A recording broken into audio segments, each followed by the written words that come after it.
Howdy everybody, this is Omar, your Audio Amigo, here today with another Audio Amigo review for y'all. Today we're going to be looking at another sequel IEM, this time from Truthear. This here is the Zero Blue 2, the follow-up to the extremely popular Truthear Zero. The price on this guy has jumped up $15, it is now $65, $70 if you want the second cable with the microphone attached to it.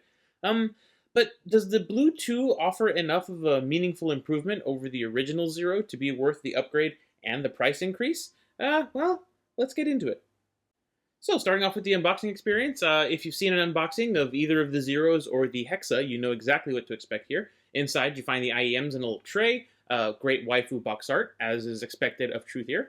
You also get the standard sort of Truthear little leatherette carry pouch, logo there, opens up like so.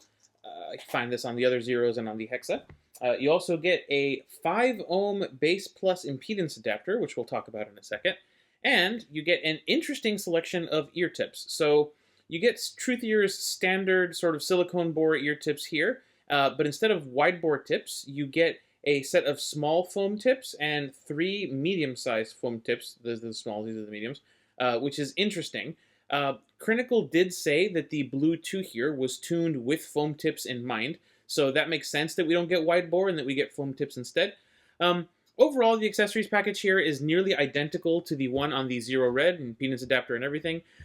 This has seen a price increase as well to $65, and I will say, if this whole family is going to move up to the $65 price range, I really would like to see a better carry case solution than this pouch. Something hard-sided would be kind of nice, Truth here.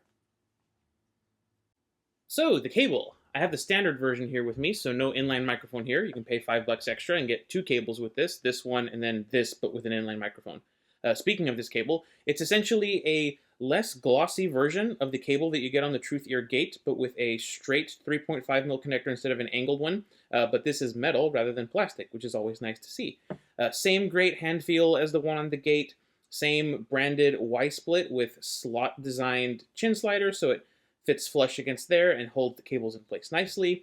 You get the same sort of bland-looking but really standard 2-pin connectors with right and left branding on them. I know people like to put colored O-rings on these to distinguish left from right easier, but these are super comfortable and I have no problems at all. Some people might complain, why is Truthear putting the cable from a $20 IEM on a $65 IEM? And I would answer, because the cable on the $20 IEM is just that good. It feels honestly perfectly at home here on a $65 IEM. I would not mind at all if Truthear puts this on the sequel to the Hexa that's coming at some point. I really like this cable. The build quality in construction has not changed much compared to the original Zero, honestly. You get the same 3D printed full resin shells with resin faceplates. The nozzles have shrunk, which is good. I'll get to the exact measurements in a minute. And the ventilation has also changed. Instead of relying on a single large vent over here by the 2-pin connector, this now has these 3 large slots cut into the sort of back rear of the IEM. Great for venting. It should help if you had pressure or driver flex issues with the original, although I will say I encountered neither of those with the original or this one. Venting is really, really nice on these. Since Truthear is using the same Haygears 3D printing technology from the original Zero as onto these, I would expect these to be about as durable as the original Zero, no more nor less in terms of toughness. The build is, pretty good for a full resin IEM at this price range. Nothing outstanding, but nothing bad either. So let's go ahead and pull up the specs here. As with the original Zero and the Zero Red, the Zero Blue 2 is powered by a pair of liquid crystal polymer diaphragm dynamic drivers. You get a 10mm subwoofer and a 7.8mm driver for the rest of the frequency range. The driver design and crossovers have both been tweaked compared to the original Zero. They're now easier to drive compared to the original Zero. The nozzles are also smaller, as I mentioned, by about 0.6 of a millimeter than the Zero and the Zero Red. Much rejoicing from small-eared communities everywhere. That was one of the bigger issues for the originals. The Zero Blue 2 are designed to change frequency response with the included impedance adapter. I'll get into those changes a little bit later. Weight is essentially identical to the original Zero, but the higher quality cable has added a little bit of weight to the overall package, so just keep that in mind. Overall, very, very similar specs to the original Zero. Easier to drive, smaller nozzles, a little bit of extra weight thanks to that cable. Other than that, fairly everyday. But now it's time for the cool wall. The Zero Blue 2 here look near identical to the OG Zero, and as far as I'm concerned, that's a pretty good thing here. Truthier's design language has been pretty standard as far as the Zeros and the Nova goes. They go for sort of a sparkly, swirly resin zing going on here. This one resembles like insect wings or bird feathers or terraces or something. There's a bit of a dichroic effect going on, as you can see. If I change the angle, it turns kind of purplish, which I think is very nice. While these might not be super unique compared to other sort of sparkly faceplate shells in the business, I do like the look overall. I think it's well executed, and I think the dichroic nature of these adds a little bit of mystique, if you will. I'm going to be sticking these in cool, which is incidentally also where I would put the rest of the Zero family. And so another IEM with sparkly faceplates makes its way in front of the Council of Ladies. So let's go ahead and see what they have to say about the Blue 2 here. We're off to a good start. We have 4-1 in favor of these being pretty. Only lady number 4 going with meh here, kind of on brand. That leads neatly to the same score, 4-1, in terms of compliments. Lady number 4 doing her job as the gatekeeper for us yet again. Finally, here are their thoughts. We had 3 different ladies mention butterfly wings, so I would say good job with the design motif there. Lady number 4's opinion might be slightly my fault. I didn't show how these can be sort of dichroic in the photos I took. I still don't think she would have put them in pretty regardless, though. I don't think it would have been different enough for her. Outside of that, though, it's all looking very positive here. Well done, Truthear. This is clearly a very good faceplate design. Comfort was one of the biggest weaknesses of the original Truthear Zero. The shape combined with the size of the nozzles was just not for everybody. People had a lot of problems putting their preferred tips on here. Truthear has taken the feedback, and on the Blue 2 here, we find that the nozzles have shrunk by about 0.6 of a millimeter. Now that doesn't seem like an awful lot, but for a lot of people, that should be the difference between not being able to have these fit and being able to wear these. As far as me personally goes, the old Zero honestly fit me just fine. My ears are fairly large. The new ones are maybe a little bit more comfortable for me. Not really what I would say is a huge difference. But for my wife, these smaller nozzles were the difference between an immediate fail on the tiny ears test, which the original Zero got, and a conditional pass on the tiny ears test, which are the Zero Blue 2 here. She was able to put her ear tips on there, which was a start, and then she was able to form and maintain a seal with a shallow fit, which is something that she could not do on the original. She didn't have any comfort issues with these, as long as she didn't try to go for a deeper fit. These nozzles are still a little bit wide for her. But for my wife, at least, these smaller nozzles made all the difference for her in terms of just wearability, so well done with that, Truthear. So let's get into how the Zero Blue 2 here sounds. Starting off with the bass, the Blue 2 here features a bit of a boosted sub-bass and a mid-bass tuck at the higher end. The combo of boost and tuck helps the lower frequencies feel separated from the rest of the mix. It lets you do a boost and keep things relatively clean, and it gives off that sort of subwoofer vibe that people loved so much about the original Zero here. The electronic drops in Creepy Nuts' Bling Bang Bang Born rumble very nicely on the low end, and they have decent kick in the mid end. The boost isn't what I would say is overdone, at least for my tastes, and I think it's quite nice, a very controlled bass boost happening here. Bass guitars and kick drums still retain enough emphasis that they feel present in the mix, but for my tastes, they're lacking in a little bit of body. They feel a little bit soft and a bit thin. The bass guitar in Sultans of Swing, for example, while it doesn't get drowned out as the fundamental frequencies are well represented, that mid-bass tuck, it just isn't my preference. I feel like the notes are lacking some oomph. I feel like they're lacking a little bit of warmth. They just don't sound as rich or as, thick as I would like. The overall bass presentation here is good. It isn't to my preference, but others might really enjoy this sort of thing. The upside to that mid-bass tuck is that you get tonally clean and unbothered mids. As I mentioned at the end of the bass section, the lower mids are a little bit lean for me. The bass line in the Allman Brothers' Jessica just feels lacking in weight and impact compared to how great the guitar and piano sound on this track. The overall track, I think, sounds really nice. I just wish that the deeper piano notes, the kick drum, and the bass guitar just had more weight and body to them. It would have made it a little bit better, in my opinion.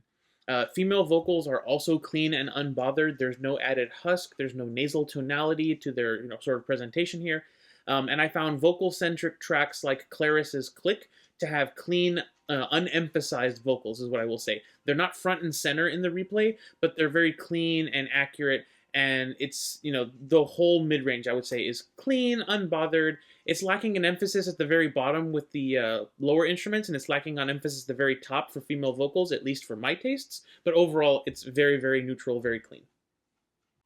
The upper mids here are honestly, again, nice and clean. The treble, however, is where this set kind of falls apart for me. Female vocal harmonics are mostly fine. They can linger a little bit long in the ear for my tastes. I noticed this with Annette's vocals on Nightwish's Sahara. Those long, sustained notes that she sings feels like they take a little bit longer to decay than I'm maybe used to. Not honestly that big of a deal for me. Again, it's just a preference thing. I can kind of dig that on some other songs with some other artists. The big deal here is with the instrument and percussion harmonics and sort of special effect harmonics as well. Even at low volumes, this treble was fatiguing for me.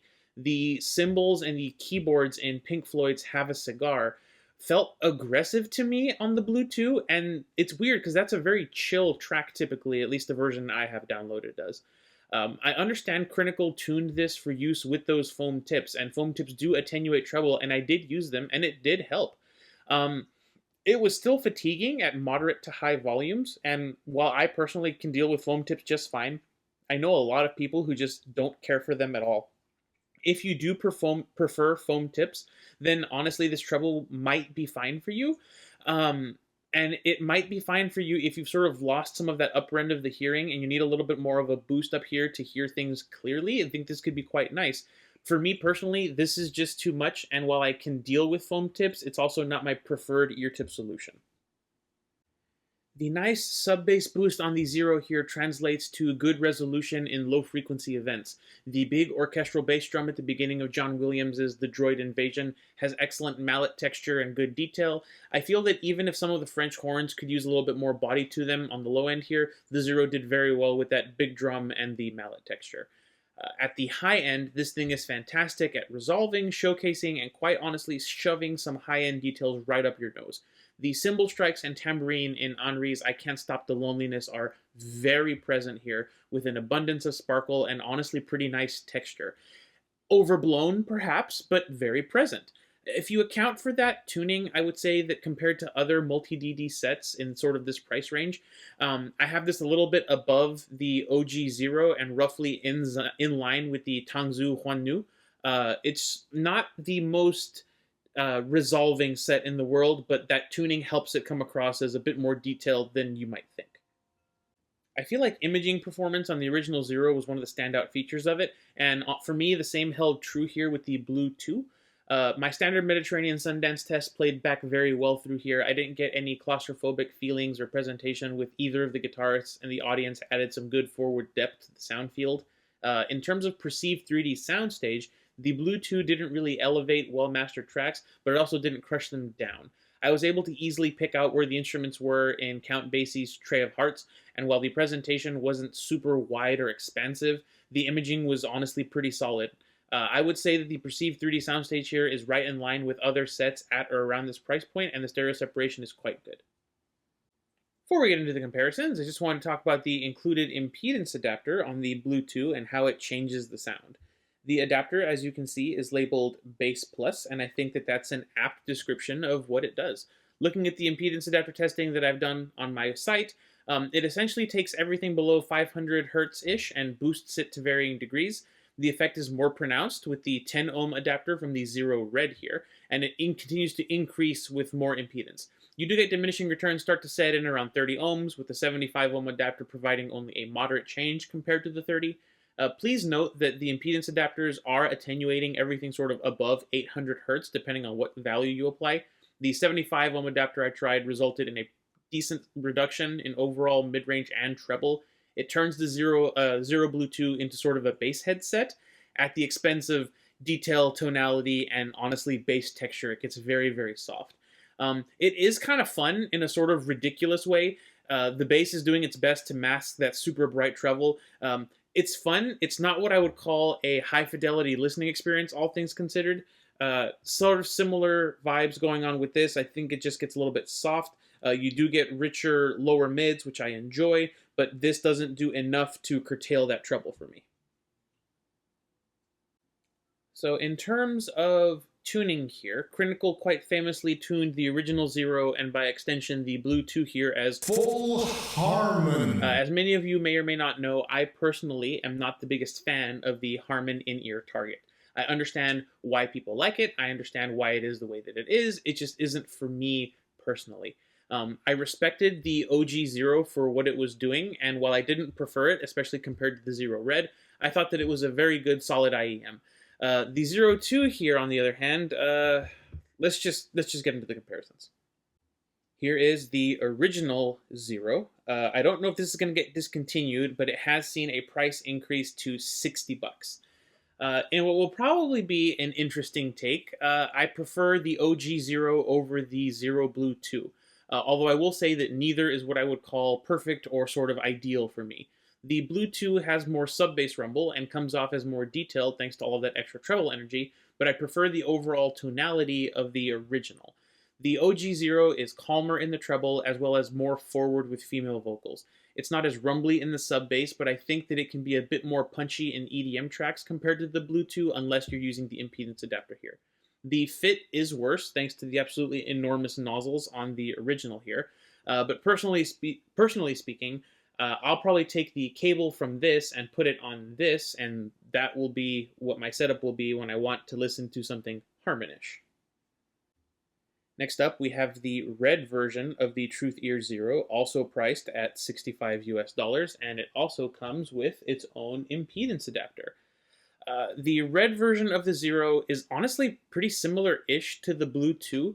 The differences are the bass, where the Blue 2 just has more of it all over the range, and the treble, where again, the Blue 2 is, in my opinion, overcooked in the treble. I like the Zero Red better than I like either of these two, but I like the Zero Red specifically with the 10 ohm impedance adapter. When you use this adapter, the red basically becomes the Blue 2, but with my biggest issues with it fixed. The lower mids are filled in, they're richer, a little bit thicker, and you tone down that ridiculous treble that's on the Blue. Again, it's exactly what I would change on the tuning if it was up to me.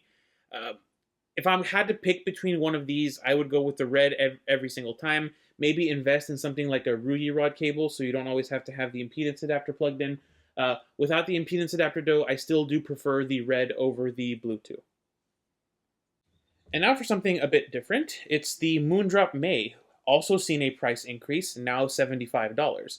The May here is currently on loan. It will be represented by the Chew 2 DSP that I have here, as my Moondrop May, as I said, is out on loan.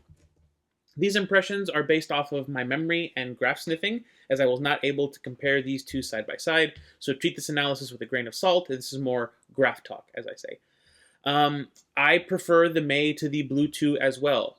If you're using the USB C cable, the standard DSP profile, it doesn't have the same level of sub-bass power that the Blue 2 has, but it has, in my opinion, much better lower mids. They're fuller, richer, just more even sounding, and the treble, while still being airy and detailed to me, isn't as overblown as it can be on the Blue 2. If you don't use the DSP cable and you're using the analog cable, the May still, I think, wins. It's warmer and richer in the lower mids, and while you do lose some treble energy, you gain a little bit of vocal forwardness that I think is even nicer here. The Blue 2 just doesn't work as well for my preferences as the May does, and it's the one I would go for versus this every time.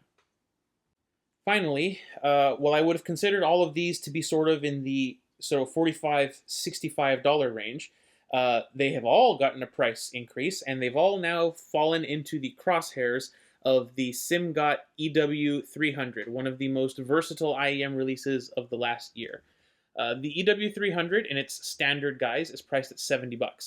At the risk of sounding like a broken record, both the gold nozzle tuning and the silver nozzle tuning on the EW300 are things that I prefer compared to the tuning on the Blue 2.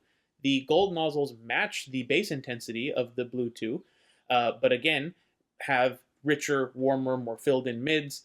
Similar story for the silver nozzles, not as bassy, but again, they fix the mid-range in my opinion. Regardless of which nozzle you choose on these, I just think that this is a more pleasant overall sound compared to the Blue 2. Again, for my preferences, these are still sparkly and detailed depending on which nozzle you choose. This is just a bit overblown. Just overall prefer the mids on here. These are all metal. These come with a hard case. The price increase really isn't doing the Bluetooth any favors here. Yes, the second tuning here comes with a nozzle swap rather than impedance adapter, so you can't do it as quickly, but it's less cumbersome in everyday use than having to keep the impedance adapter sort of permanently plugged in at the end of the cable. So, quick sum up. Bluetooth, brighter and harsher in the treble than basically everything else here on the table. It's roughly in line with the gold nozzles on the EW300 in terms of sub-bass rumble, and it has those lean, clean, sort of crystal quality lower mids like the other two Zeros. The OG Blue isn't as sub-bassy, but it's more manageable in the treble, and in my opinion, a little bit more satisfying in the mid-bass. Same goes for the Red, which can match the bass performance of the Blue if you're using the impedance adapter there.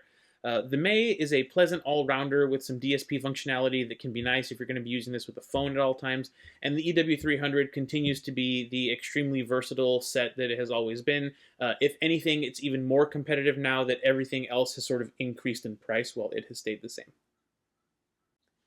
So, competition's gone. Let's find out where the Zero Blue 2 is going to wind up on the Audio Amigo Arbitrary rating scale. It's $65. The Zero Blue 2 here is a bit of a tough sell for me personally. The included accessories package makes sense at sort of $50, $55. At $65 though, it's having to contend with some sets that are in the $70, $75 price range that have, actual hard carry cases, more ear tip variety, and more tuning versatility. Speaking of tuning, I realized that this set was tuned with foam tips in mind. But to quote Gene Kranz, I don't care what something was designed to do, I care about what it can do. I took points away from the awful canter because it assumed that you would get as deep a fit as humanly possible to tame down that treble.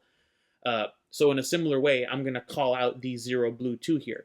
Foam tips are nice. I use them myself from time to time when noise isolation is a priority, but they're honestly not my preferred ear tips by any means.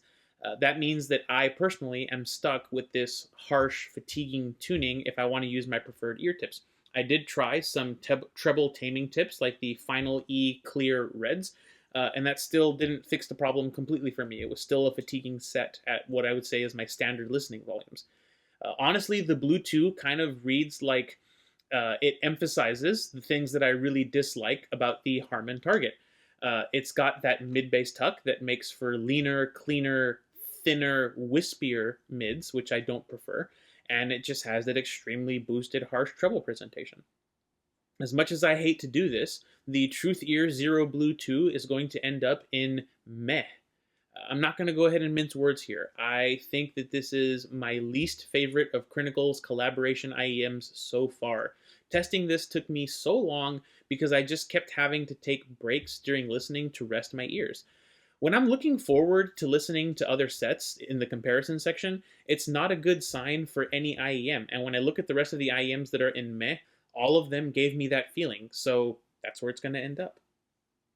Now that's not to say that I don't think this set will find happy buyers or that people won't love this.